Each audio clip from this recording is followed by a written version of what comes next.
Hello दोस्तों, स्वागत है आपका इस नई वीडियो में। दोस्तों, आज हम जीके से संबंधित कुछ इम्पोर्टेंट प्रश्न लेकर के आपके समक्ष उपस्थित हुए हैं। तो बिना देरी किए इन इम्पोर्टेंट सवालों को शुरू करते हैं। यदि आपने चैनल को सब्सक्राइब नहीं किया है तो चैनल को सब्सक्राइब कर दें। चलिए, इस वीडियो का पहला प्रश्न है, भारतीय संविधान के अंतर्गत कितने प्रकार का आपातकाल होता है? तो कितने प्रकार का आपातकाल होता है? आपका सही आंसर होगा 3 प्रकार का। ऑप्शन सी यहाँ पे सही दिया गया है। अगला पॉइंट आपको क्या ध्यान रखना है कि 3 प्रकार का आपातकाल कौन कौन सा होता है? आप बोलोगे राष्ट्रीय आपात होता है, नंबर 2 राष्ट्रपति शासन होता है, नंबर 3 वित्तीय आपात होता है। तो ये 3 प्रकार के क्या होते हैं? भारतीय संविधान के अंतर्गत आपातकाल होते हैं। तो चलिए, अगला पॉइंट आपको क्या ध्यान रखना है कि राष्ट्रीय आपात का उल्लेख संविधान के किस अनुच्छेद में किया गया है? आप बोलोगे अनुच्छेद 352 में। तो अनुच्छेद 352 में ये राष्ट्रीय आपात का उल्लेख किया गया है।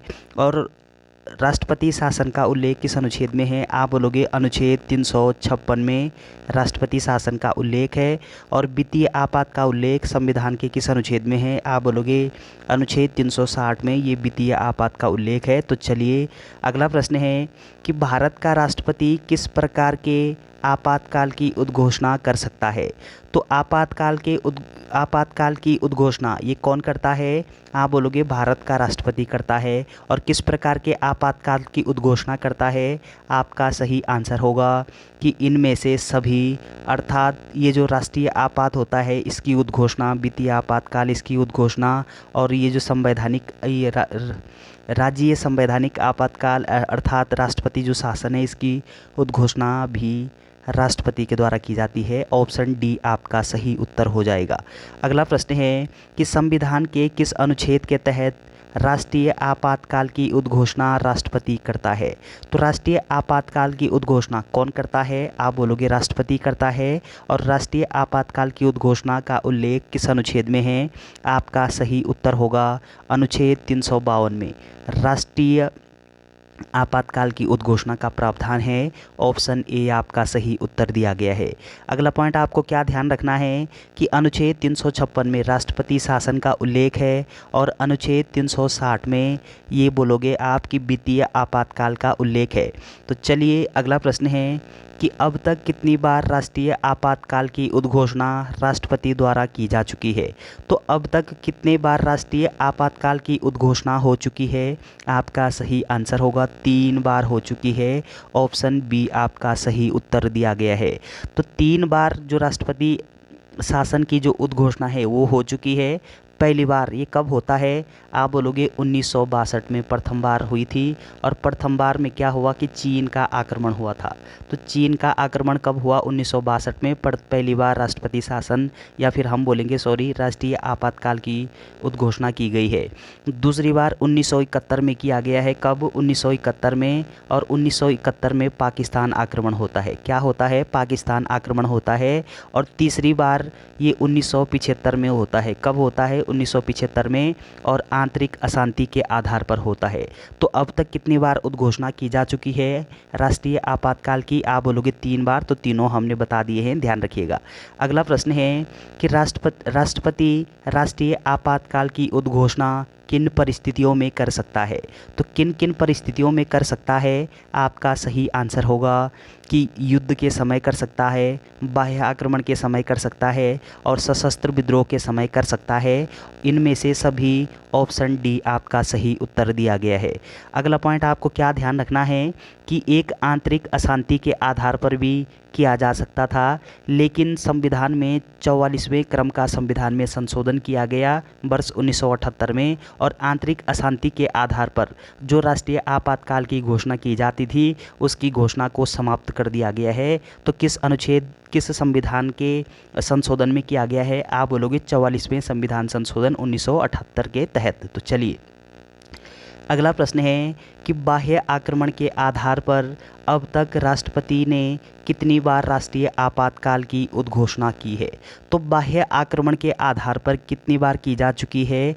आप बोलोगे 2 बार किया जा चुका है। और कब कब किया जा चुका है? आप बोलोगे एक पहला 1962 में चीन के द्वारा क्या किया गया था? आक्रमण किया गया था। और दूसरा 1971 में, दूसरा 1971 में पाकिस्तान के द्वारा आक्रमण किया गया था। और ये पॉइंट आपको ध्यान रखने हैं। चलिए अगला प्रश्न है कि आंतरिक अशांति के आधार पर अब तक कितनी बार राष्ट्रीय आपातकाल की उद्घोषणा राष्ट्रपति द्वारा की गई है? तो आंतरिक अशांति के आधार पर एक बार राष्ट्रीय आपातकाल की घोषणा हो चुकी है। ऑप्शन ए आपका सही उत्तर होगा, एक बार। अब कब हुआ था वो एक बार? आप बोलोगे 1975 में हुआ था, आंतरिक अशांति के आधार पर। तो चलिए अगला प्रश्न है कि देश में पहली बार राष्ट्रीय आपातकाल की उद्घोषणा कब की गई थी? तो पहली बार राष्ट्रीय आपातकाल की उद्घोषणा ये कब होती है? आपका सही उत्तर होगा 26 अक्टूबर 1962 को ये पहली बार राष्ट्रीय आपातकाल की उद्घोषणा होती है। ऑप्शन ए आपका सही उत्तर दिया गया है। और 1962 में क्या होता है कि चीन का भारत पर आक्रमण होता है। तो चलिए अगला प्रश्न है, देश में दूसरी बार राष्ट्रीय आपातकाल की उद्घोषणा कब की गई थी? तो दूसरी बार कब होती है उद्घोषणा? आपका सही उत्तर होगा कि दूसरी बार होता है 3 दिसंबर 1971 को। ऑप्शन सी यहाँ पे सही दिया गया है। और 3 दिसंबर 1971 को पाकिस्तान भारत पर आक्रमण करता है। तो ऑप्शन सी आपका सही उत्तर हो जाएगा। अगला प्रश्न है कि राष्ट्रपति ने तीसरी बार राष्ट्रीय आपातकाल की उद्घोषणा कब की थी? तो तीसरी बार भारत में राष्ट्रीय आपातकाल की घोषणा कब की जाती है? आपका सही उत्तर होगा 26 जून 1975 को। तो 26 जून 1975 को तीसरी बार भारत में राष्ट्रीय आपातकाल की घोषणा हुई थी। ऑप्शन सी आपका सही उत्तर दिया गया है। और ये तीसरी बार जो की गई घोषणा है राष्ट्रपति के द्वारा, ये आंतरिक अशांति पर थी, आंतरिक अशांति पर। तो चलिए अगला प्रश्न है कि भारत के संविधान में प्रथम संशोधन कब किया गया है? तो संविधान में पहली बार संशोधन ये किस वर्ष होता है? आपका सही उत्तर होगा कि संविधान में पहली बार संशोधन ये वर्ष 1951 में हुआ है। ऑप्शन बी आपका सही उत्तर दिया गया है। तो प्रथम बार जो संविधान में संशोधन है वो संविधान में 9वीं अनुसूची जोड़ी गई है। तो मूल संविधान में 8 अनुसूचियाँ थी, 9वीं अनुसूची 1951 में जोड़ी गई है। और 9वीं अनुसूची में किस चीज़ का उल्लेख है? आप बोलोगे भूमि अधिग्रहण का उल्लेख है 9वीं अनुसूची में। और इसका जो समावेश है वो संविधान में 1951 में किया गया। ऑप्शन बी आपका सही उत्तर हो जाएगा। अगला प्रश्न है कि प्रथम संवैधानिक संशोधन अधिनियम कब बना? तो ये प्रथम बार संवैधानिक संशोधन अधिनियम ये किस वर्ष बनता है? आपका सही उत्तर होगा कि वर्ष 1951 में। ऑप्शन बी आपका सही उत्तर हो जाएगा। अगला प्रश्न है कि प्रथम संवैधानिक संशोधन अधिनियम किससे संबंधित है? तो किससे संबंधित है? आपका सही उत्तर क्या होना चाहिए? आपका सही उत्तर होगा कि ये आपका कुछ राज्यों के कृषि भूमि सुधार से संबंधित है। ऑप्शन सी आपका सही उत्तर दिया गया है। अगला प्रश्न है कि भूतकालिक प्रभाव से लागू होने वाला अपनी तरह का पहला संविधान संशोधन अधिनियम कौन सा है? तो कौन सा होगा? आपका सही आंसर है ये होगा आपका 10वां। ऑप्शन सी आपका सही उत्तर हो जाएगा। अगला प्रश्न है कि किस संविधान संशोधन द्वारा यह व्यवस्था की गई कि राष्ट्रपति या उपराष्ट्रपति के चुनाव को इस आधार पर चुनौती नहीं दी जा सकती कि निर्वाचन मंडल अपूर्ण है? तो किस संविधान संशोधन के द्वारा यह प्रावधान किया गया था? आपका सही उत्तर होगा कि 11वें संविधान संशोधन के द्वारा। ऑप्शन बी आपका सही उत्तर हो जाएगा। अगला प्रश्न है कि किस संविधान संशोधन द्वारा यह व्यवस्था की गई कि उपराष्ट्रपति के चुनाव के लिए संसद के दोनों सदनों की संयुक्त बैठक बुलाना आवश्यक नहीं है?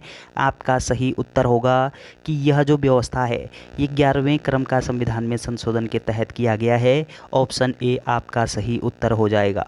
अगला प्रश्न है किस संशोधन द्वारा नागालैंड को राज्य का दर्जा प्रदान किया गया है? तो कौन सा संविधान में संशोधन किया गया है और नागालैंड को एक विशेष राज्य का दर्जा दिया गया? आपका सही उत्तर होगा कि 13वें क्रम का संविधान में संशोधन होता है। ऑप्शन बी आपका सही उत्तर हो जाएगा। अगला प्रश्न है किस संविधान संशोधन द्वारा पंजाब राज्य को पुनर्गठित करके पंजाब तथा हरियाणा राज्य एवं चंडीगढ़ केंद्र शासित प्रदेश की स्थापना की गई है। तो कौन से क्रम का संविधान में संशोधन हुआ है? आपका सही उत्तर होगा कि ये किया गया है आपके 18वें क्रम का संविधान में संशोधन। ऑप्शन बी आपका सही उत्तर हो जाएगा। अगला प्रश्न है कि संविधान की 8वीं अनुसूची में सिंधी भाषा को किस संवैधानिक संशोधन द्वारा शामिल किया गया है? तो मूल संविधान में कितनी भाषाएं थी? आप बोलोगे 14 भाषाएं थी और 15वीं भाषा के रूप में सिंधी को सम्मिलित किया गया है। और सिंधी को कौन से संविधान संशोधन के तहत सम्मिलित किया गया? आपका सही आंसर होगा 21वें संविधान संशोधन। ऑप्शन बी आपका सही उत्तर हो जाएगा। तो संविधान में 21वें क्रम का संविधान में संशोधन होता है। कब होता है? आप बोलोगे 1967 में। और ये जो 8वीं जो सिंधी भाषा है इसको 15वीं भाषा के रूप में शामिल किया गया है 8वीं अनुसूची में। तो चलिए ऑप्शन बी आपका सही उत्तर होगा। तो चलिए ये कुछ इंपॉर्टेंट प्रश्न थे। तो वीडियो अगर आपको अच्छी लगती है तो चैनल को सब्सक्राइब करना ना भूलें। Thanks for watching.